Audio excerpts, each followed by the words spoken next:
শেষ দেখা। আমরা কেউ জানতাম না এটাই হবে আমাদের শেষ দেখা। সেদিনও সবকিছু স্বাভাবিক ছিল।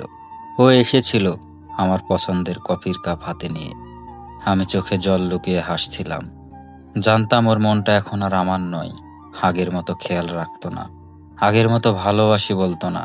আমি বুঝে গিয়েছিলাম সে ধীরে ধীরে আমার হাত ছেড়ে দিচ্ছে। কিন্তু আমি তখনও শক্ত করে ধরেছিলাম। সেই দিনও ও চোখে তাকিয়ে বলেছিল, আমরা কিছুদিনের জন্য দূরে থাকি, দুজনেই ক্লান্ত। আমি কিছু বলিনি, শুধু মাথা নেড়েছিলাম। কিন্তু মন চিৎকার করছিল, তুমি চলে যাচ্ছ, ফিরে আসবে তো? এরপর কেটে গেছে দিন মাস, সে আর ফিরেনি। শুধু আমি প্রতিদিন সেই কফি শপে যেতাম, যেখান থেকে শেষবার ও হাত ছাড়ছিল। তারপর একদিন ওর বিয়ের দাওয়াতের কার্ড হাতে পেলাম। চোখের সামনে সবকিছু ঝাপসা হয়ে গেল।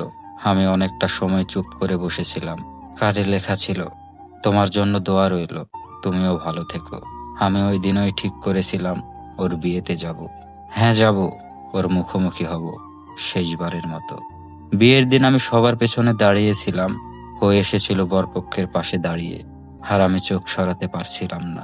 ওর চোখে হাজার আলোর মাঝে কোথাও আমার ছায়া ছিল না। হঠাৎ সে আমাকে দেখতে পেল। এক মুহূর্তে চোখ আটকে গেল। তারপর সে চোখ ফিরিয়ে নিল। জানো, ওর চোখে জল ছিল না, অথচ আমার বুক ফেটে চিৎকার করছিল, তুমি তো বলেছিলে আমায় ছাড়া থাকতে পারবে না। আমার সমস্ত কল্পনা, সব স্বপ্ন, সব একসাথে থাকবো, কথাগুলো এক মুহূর্তে মাটিতে ভেঙে পড়ল। আমি আর দাঁড়াতে পারছিলাম না। তবুও আমি হাসি মুখে চলে এসেছিলাম, যেন কষ্টটা বুঝতে না পারে। আর আজ অনেক বছর কেটে গেছে। সে এখন সুখে সংসার করছে, হয়তো সন্তানের মা। আর আমি এখনো সন্ধ্যাবেলায় বারান্দায় দাঁড়িয়ে থাকি। যদি কখনো একটা পুরনো ছায়া ফিরে আসে আর বলে, চলো আবার শুরু করি। কিন্তু না, আমার সেই শেষ দেখা সত্যিই ছিল শেষ। ও চলে গিয়েছিল, কিন্তু আজ পর্যন্ত আর ফিরে আসেনি। আর আমি পাগলের মতো সে জায়গাতে একাই বসে থাকি।